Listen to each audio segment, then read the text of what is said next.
Kenny's in trouble. He's going to run. He's going to get the first down. Don't sleep on those legs. Oh, he faked the slide.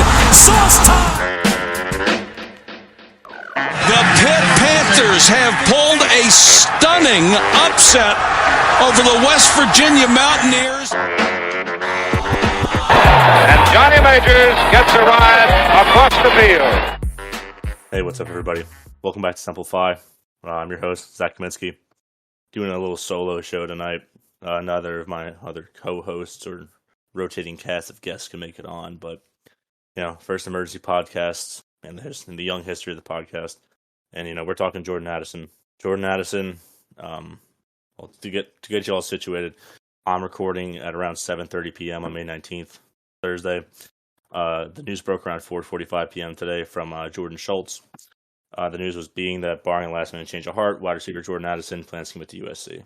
Now, Addison later confirms that. About 30 minutes later, in the kind of classic style of the Notes app,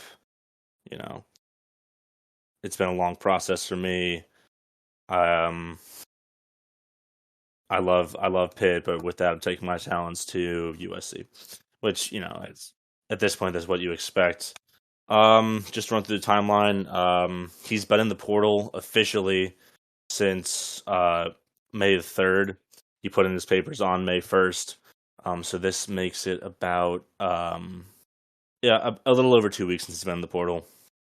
He took official visits. Well, he first goes out and hangs out with Bryce Young. He takes official visits to Texas, USC, and Alabama, I believe in that order, at some point over the last week and change.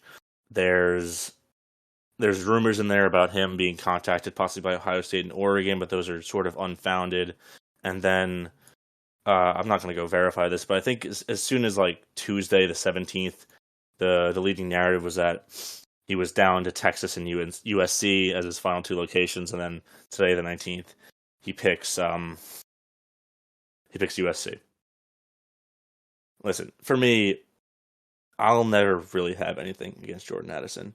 He made this 2021 season special. He was, besides, probably even more so than Kenny Pickett, the reason why Pitt wins the ACC championship this year. He was amazing. He deserves to win the Blitnikoff and all that.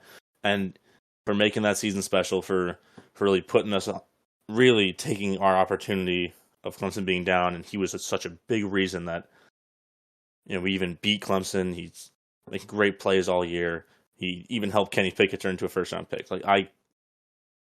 I have no room in my heart to hate this kid. He's amazing. And you know what? Football is such a brutal sport that you can lose your entire career on one play. And you can go from, being a first-round pick and being guaranteed tens of millions of dollars to slipping through the cracks of the 6th, 7th round, undrafted. I seriously am never going to fault a player for getting their money. It does suck that, I said this before, that the confluence of the transfer portal, the floodgates of NIL just happened to come at a time where everything aligned perfectly for Pitt's best player to go to one of college football's blue bloods. One thing that I have to get into before anything else about Jordan Addison's transfer is that a lot of Pitt fans played down the fact that a lot of things changed around Jordan this offseason. Everyone wants to go talk about the rumored NIL deals and how it's all about the money. But, Jordan Addison lost his first-round quarterback, his offensive coordinator, and his wide receivers coach, the guy who recruited him. Texas was his second choice for a reason because Brennan Marion is there. You kind of have to feel for him in a way just because of how much he lost as far as what was around him at the program. And you really, really absolutely cannot.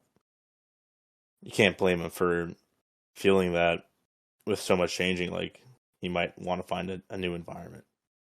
Maybe something had changed without those three people there. And I'm not going to go into this conspiracy theory stuff about how now tampering is proven that USC needs to be investigated because the NCAA has no fucking enforcement on it. They're never going to be able to go up to USC and really enforce an NIL deal. They'll get sued to hell by one of these collectives or the school or even the Justice Department. They're not going to enforce that. They're not going to enforce anything as one of the blue bloods of college football. I mean, we know that. And really, unless there's some a paper trail or some sort of phone log that gets left out, what evidence do they have besides Andrew Filipponi reporting it uh, on a random tweet? There's nothing really out there that's going to say, yeah, USC is going to get in trouble for this. The real punishment is USC is going to go 9-3 next year. They're going to lose to Utah, Notre Dame, and I don't know, probably UCLA or something. So it's nice to have a villain on weekends to root against. Just USC in general, Lincoln Riley. Obviously, I want Jordan Addison to do well. I hope that he gets his first round pick status cemented. He's a wonderful player. Whatever NFL team gets him is going to get one hell of a player. I mean, the Steelers should just go and pick him so they can reunite him with Kenny. That'd be really cool. Another thing is, this is one of my main things about this whole thing, is that the Pitt fans online who are just responding to his Notes app, decision with just anger and being, being fully salty for everyone to see. That is just despicable behavior. It makes us look like a sad, angry fan base with terrible fans, honestly. Like, people calling him a traitor, saying, he'll never go down as a Pitt man. Yes, he will. Yes, he will. If you're gonna brag about Pitt football, are you just gonna never say that Jordan Addison won the Blitnikoff here when we recruited him? No, you're fooling yourself. And also, be better. It makes us look like a dumpster garbage fire program that we have fans yelling at one of our former players. Like, wish him the fucking best, man. It sucks. People fucking leave your life. You get scorned sometimes. Sorry, I took a sip of water.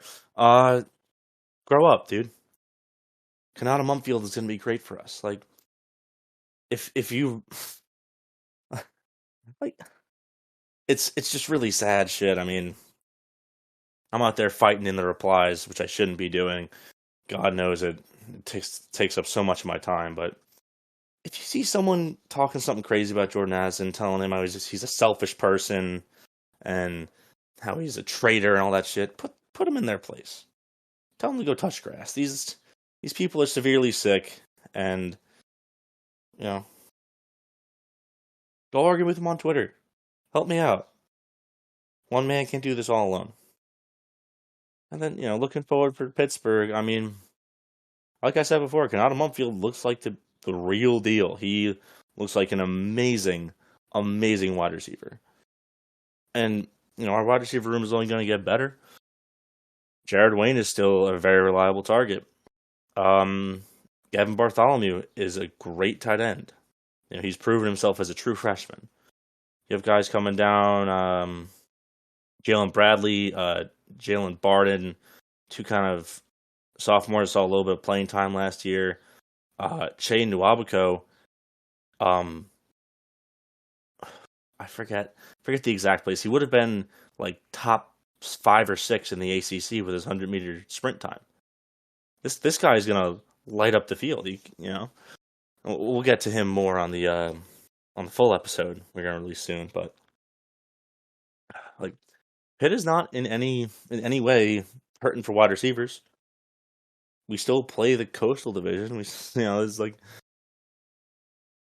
6 wins you can just kind of pencil in. Most of these teams stink. We're still going to be a really good team next year, and you got to think about this. Like, I think that a lot of fans haven't really caught on to this yet, but Pitt's not going to be as heavy of a passing team as they were the last 3 years. They're going to really use Izzy, Rodney, Vincent, maybe even Jordan Bailey, who the freshman who came in. They're going to really be running the ball. That's what Frank Cignati did at Boston College. What he's going to do in Pittsburgh.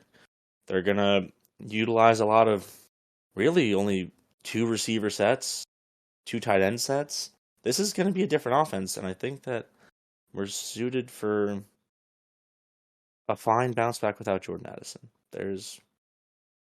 You're overreacting, and if you really think that this is, obviously it makes you upset and sad, but you think this is the doom and gloom for the program, you haven't been paying close enough attention to what Pat's been doing and what we have coming back on offense and what our offense is going to look like. Yeah, I guess one more thing is Pat Narduzzi is a little bit of a like a, how do I put this? Like, not a diva, but he likes to get messy in public, especially when he's talking about things he doesn't like.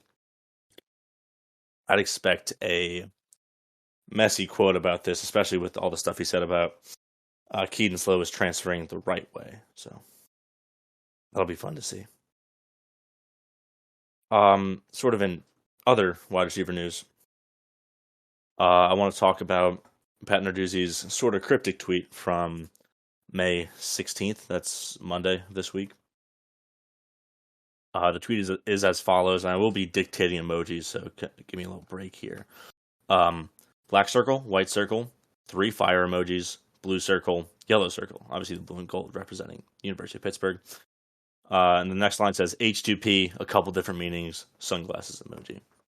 Now, the black and white circle are referring to his former tweet, which is a retweet of recruit Hakeem Williams' mom, which is her in a University of Pittsburgh shirt, one of those basic ones they sell at the store on Forbes. And everything looks better in black and white. Hail to Pitt. Now, a little bit on Hakeem Williams. Just pull up his 247 here. I should have had this up before. So Hakeem Williams is a wide receiver from Florida. He's a 4-star in both Rivals and 247. In the composite, he's actually a 5-star. So we'll go with that. Hakeem Williams is a 5-star recruit from Florida. Something in the range of a top 30 to 40 player in the country as far as national rankings go. Top 5 wide receiver in the country and top 11 player in the state of Florida. He has been getting recruited by Pitt, by Taekwon Underwood and Charlie Partridge, 2 of our best recruiters on staff. And he's got an official visit on June 24th, which is a little over a month from now. And here's the big thing about Hakeem Williams is that he is almost assuredly a better prospect than Jordan Addison. He's taller, he's bigger, and he's just as fast on film. And you got to think, well, Pitt's not the only people recruiting him. They're getting him on an official visit. One of the only other school that's got Hakeem Williams on an official visit right now, that's Georgia, the week before. And 247 says that he's warmed towards Alabama, A&M, Georgia, and Pittsburgh. Something good's happening right here in Pittsburgh. Even with Addison leaving, we're set for this foreseeable future. So there's no need to melt down. There are good things coming. We can be sad about Jordan Addison. We can root for Utah to absolutely kick USC in the nuts like they did to Oregon last year twice. I think that would be really funny. But you shouldn't be calling Jordan Addison a traitor. And you should be looking at this Pitt roster and thinking they can still do something really special next year. Bring it back to Pat's tweet. H2P, multiple meanings. Hail to Pitt. Hakeem to Pitt. You'd love to see it happen. I mean, honestly, if you're getting a guy like that who's a top 40 prospect nationally on an official visit, that doesn't happen at Pitt football a lot. It hasn't happened for years. I mean, you look on 247, there's only 2 or 3 5-stars all time that have gone to Pitt. If a guy like this walks onto campus, you'll know that something's changing on the south side. All right. That'll be it from me tonight. As always, my name is Zack. You can follow me on Twitter at I'm Real Angry. Make sure to follow the show at SimplifyPod on Twitter. And as always, if you have a question that you want to ask us, want to have it answered on the show, feel free to DM me or the show account. We'll be happy to put any questions our listeners have into a future episode. All right. See you soon. Addison on a safety right now. Design roll to the right.